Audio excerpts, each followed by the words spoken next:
¿Quién rechazaría vivir en un palacio de 500 millones de dólares? Desde mansiones con paredes bañadas en oro hasta palacios de ensueño, hoy descubriremos los secretos que comparten las mansiones abandonadas más caras del mundo y cómo se convirtieron en una maldición. Número 7. La finca japonesa abandonada de Larry Ellison, Malibú, California. Larry Ellison gastó 200 millones de dólares en construir la residencia japonesa de sus sueños en Malibú, una réplica perfecta del antiguo Kyoto enclavada en las colinas de California. Puentes de madera tallados a mano, importados pieza por pieza de templos de 400 años de antigüedad. Estanques de koi llenos de peces de campeonato, con un valor de $50.000 cada uno. Cada piedra fue bendecida por maestros cenantes de ser enviada a través del Pacífico. Pero esto fue solo el comienzo de su obsesión por la perfección espiritual. El fundador del oráculo contrató a 40 empleados a tiempo completo para mantener jardines que requerían técnicas tradicionales japonesas transmitidas durante siglos. Se reconstruyeron casas de té con métodos milenarios, y los maestros artesanos residieron en el lugar durante 3 años. El complejo contaba con pabellones de meditación ubicados según los antiguos principios del Feng Shui y puentes ceremoniales que costaban más que las casas de la mayoría. Ellison estaba convencido de que este paraíso de 200 millones de dólares finalmente le traería la iluminación que sus miles de millones no podían comprar. Entonces llegó la parte más devastadora. El clima de California comenzó a destruir su santuario espiritual. Las estructuras de madera talladas a mano, diseñadas para las estaciones húmedas de Japón, comenzaron a deformarse y agrietarse bajo el implacable sol de Malibú. Los koi sagrados comenzaron a morir, a pesar de los tratamientos de agua de $10.000 mensuales traídos desde el monte Fuji. El paisajismo tradicional requería replantaciones constantes, ya que las plantas japonesas auténticas no sobrevivían al ambiente mediterráneo. Pero no fue solo la naturaleza la que se defendió. El despertar espiritual de Ellison nunca llegó. Los pabellones de meditación no le traían paz. Los puentes ceremoniales no conducían a ningún lugar significativo. Los jardines zen solo le recordaban su inquietud. Los costos de mantenimiento se dispararon a $3 millones anuales, mientras que el magnate tecnológico lo visitaba cada vez menos, hasta que dejó de hacerlo por completo. Hoy, la obra maestra de $200 millones yace abandonada tras puertas electrónicas, con carpas koi de campeonato flotando muertas en charcas estancadas y puentes tallados a mano, pudriéndose bajo el sol californiano. Los pabellones de meditación resuenan solo con el viento del Pacífico, y los jardines sagrados crecen salvajes con malezas estadounidenses que asfixian el bambú importado.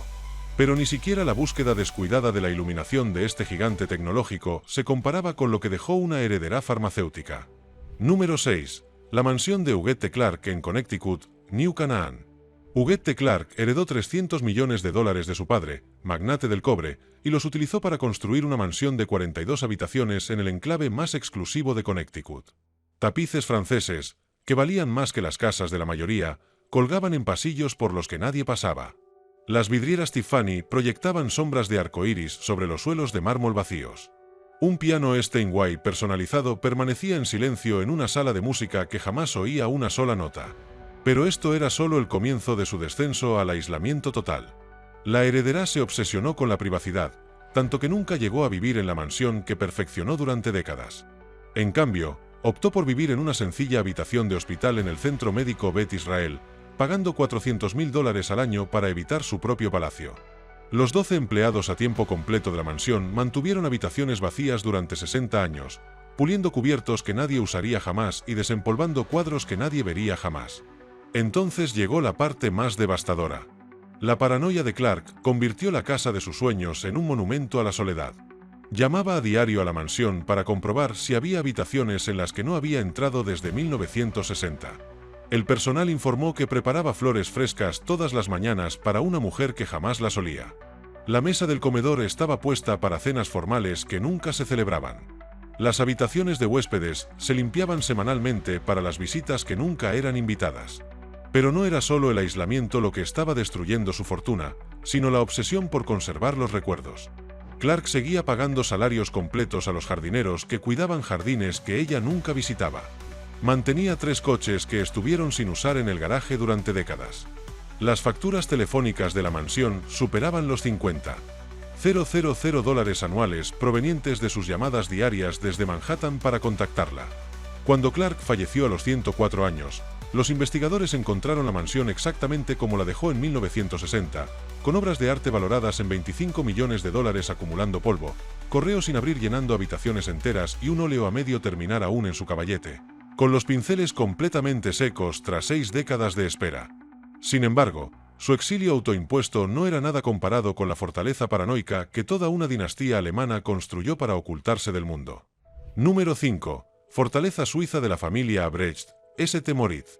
La familia Albrecht, fundadora del imperio de supermercados Aldi, construyó una fortaleza de 180 millones de dólares en los Alpes suizos que parece sacada de una película de Bond. Ventanas a prueba de balas lo suficientemente gruesas como para detener munición perforante. Túneles subterráneos excavados directamente en la roca madre de la montaña.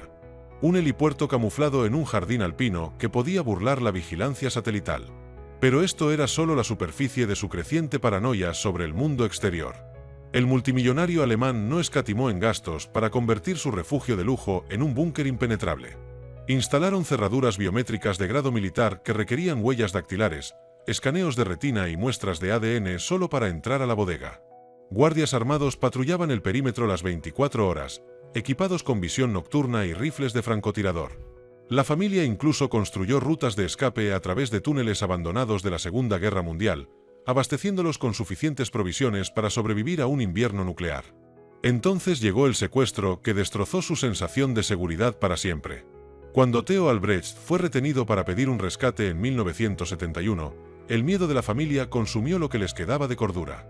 Mejoraron la fortaleza con sensores de movimiento que detectaban la caída de una hoja, instalaron habitaciones de pánico en cada dormitorio, cada una equipada con tanques de oxígeno y teléfonos satelitales.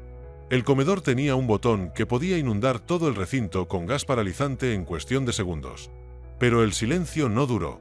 Su terror convirtió el paraíso de 180 millones de dólares en una prisión de la que no pudieron escapar. Los familiares temían abandonar su propia fortaleza. Las cenas navideñas se celebraban tras un cristal blindado.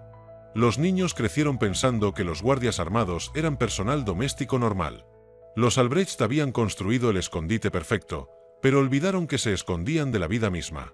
Ahora, el complejo está vacío, con sistemas de seguridad millonarios que no protegen absolutamente nada y túneles subterráneos que no llevan a ninguna parte.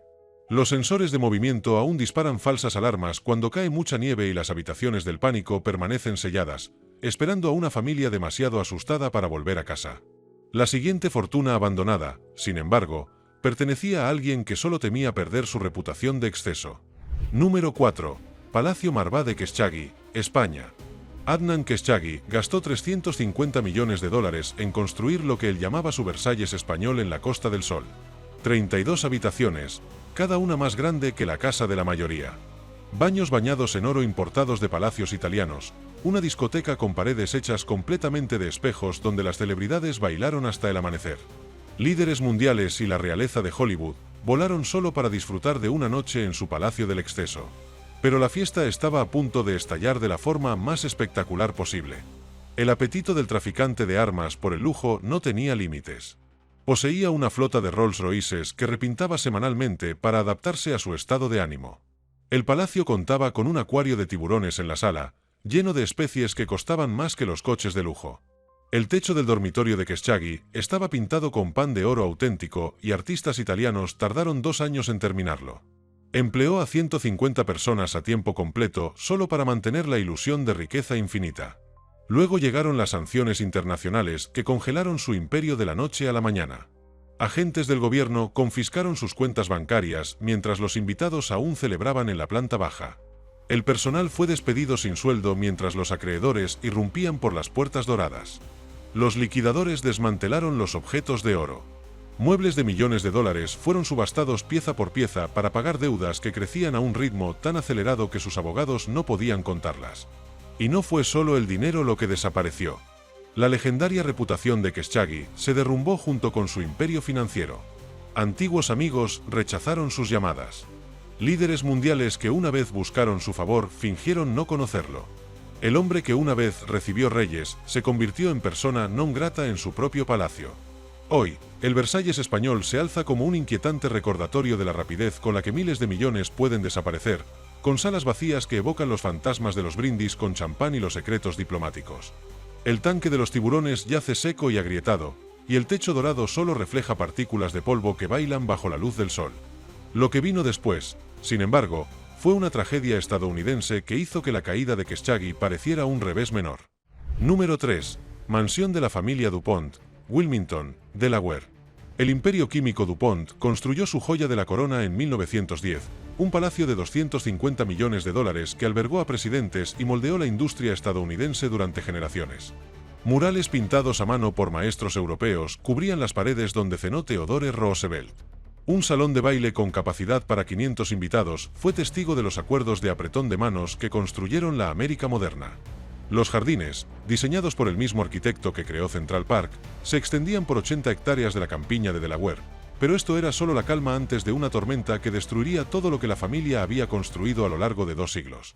La finca sirvió como la Casa Blanca no oficial de los negocios estadounidenses durante décadas. Los titanes corporativos realizaron fusiones multimillonarias en la biblioteca donde los ganadores del premio Nobel habían impartido conferencias. La sala de telégrafos privada de la mansión recibía mensajes que conmovían los mercados globales. Los herederos de DuPont crecieron creyéndose parte de la realeza estadounidense, intocables ante el escándalo o la tragedia.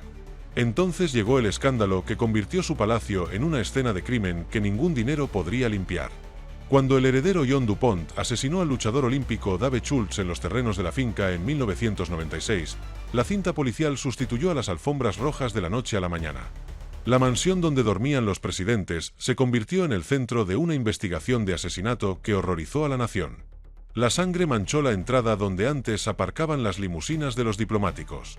Pero no se trataba de un asesinato cualquiera, sino del violento fin de la última gran dinastía de la aristocracia estadounidense. La familia abandonó el complejo de inmediato, incapaz de afrontar los fantasmas de su legado destrozado. Siglos de antigüedades invaluables quedaron abandonados como evidencia en la escena de un crimen. El salón de baile donde una vez bailaron los líderes mundiales se convirtió en un monumento a la vergüenza familiar. Ahora, la finca se encuentra congelada en el tiempo, con cinta policial aún marcando el lugar donde murió un campeón olímpico y los comedores que una vez albergaron a líderes mundiales ahora resuenan con solo el silencio. Los jardines donde una vez pasearon los presidentes se han vuelto salvajes y las ventanas de la mansión solo reflejan el recuerdo de lo que solía representar la riqueza estadounidense. Sin embargo, esta tragedia de la costa este palideció en comparación con lo que ocurrió cuando el dinero tecnológico de la costa oeste intentó comprar la inmortalidad. Número 2. El complejo inacabado de Paul Allen en Seattle. El cofundador de Microsoft, Paul Allen, invirtió $400 millones en un complejo en Seattle que supuestamente redefiniría la vida de lujo para la era digital. Un muelle submarino subterráneo diseñado para albergar su flota personal de buques de exploración de aguas profundas. Un estudio de grabación construido específicamente para los miembros supervivientes de los Beatles, con una acústica que costó $50 millones perfeccionar. Galerías de arte diseñadas a medida para exhibir su colección de $2.000 millones, incluyendo obras originales de Van Gogh y Picasso. Pero la visión de Allen corría contrarreloj, sin que él supiera que corría. La obsesión del multimillonario tecnológico por la perfección consumió sus últimos años. Importó mármol italiano de las mismas canteras que Miguel Ángel usó para la Capilla Sistina. La biblioteca del complejo fue diseñada para albergar manuscritos de primera edición con un valor superior al PIB de países pequeños. Allen incluso encargó una sala de conciertos privada donde planeaba ofrecer conciertos íntimos de los músicos más importantes del mundo, con una colección de violines Stradivarius valorada en $100 millones. Entonces llegó el diagnóstico que lo destrozó todo.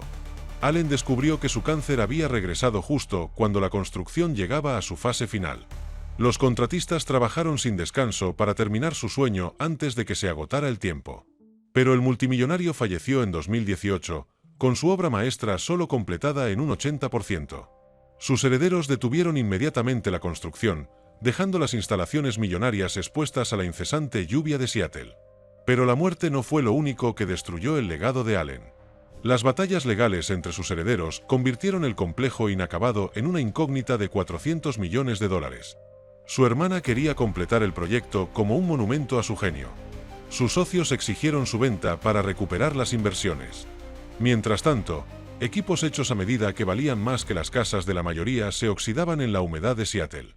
Hoy, el complejo inacabado de Allen se alza como un monumento a los sueños que el dinero no puede garantizar, con el muelle de su submarino inundado y el equipo del estudio de grabación corroyéndose en la niebla del Pacífico noroeste. Las galerías de arte permanecen vacías, a la espera de obras maestras que jamás colgarán en sus paredes. Aún así, ni siquiera esta carrera de los titanes tecnológicos contra la mortalidad pudo igualar la maldición generacional que destruyó a la dinastía automovilística más poderosa de Italia. Número 1. Palacio de la Riviera de la familia Agnelli, Italia. La familia Agnelli, propietaria de Ferrari y Fiat, construyó un palacio de 320 millones de dólares en la Riviera italiana que redefinió el lujo mediterráneo para la élite europea. El mármol importado de las mismas canteras que Miguel Ángel usó para el David fue tallado a mano en escaleras que parecían flotar en el aire. Las piscinas infinitas parecían desembocar directamente en el mar Mediterráneo mediante una ilusión óptica cuya construcción costó 20 millones de dólares. El acceso privado a la playa requirió mover literalmente una montaña entera, algo que la familia hizo sin pestañear ante el precio de 50 millones de dólares. Pero esta obra maestra arquitectónica estaba a punto de convertirse en el escenario de una maldición familiar que ningún dinero podría romper. Gianni Agnelli no escatimó en gastos para crear su visión del paraíso italiano.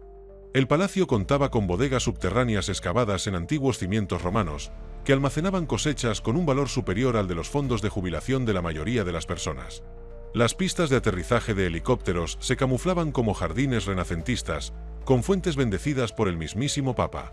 La capilla privada de la familia albergaba objetos religiosos pertenecientes a la colección del Vaticano. Luego vinieron las muertes que convirtieron el paraíso en un cementerio de recuerdos. El hijo de Gianni, Edoardo, falleció en un sospechoso accidente automovilístico en la carretera costera que conduce al palacio. Su nieto, Giovanni, sufrió una sobredosis en el dormitorio principal durante una celebración familiar. Su bisnieto, Lapo, fue encontrado inconsciente en la piscina infinita, apenas sobreviviendo a lo que los médicos describieron como un cóctel farmacéutico que debería haberlo desvivido instantáneamente. Ahora, la artesanía italiana, que vale más que los presupuestos de pequeñas naciones, se desmorona en el Mediterráneo, con piscinas infinitas estancadas y obras maestras de mármol erosionándose en el aire salado. Nos vemos en el próximo vídeo.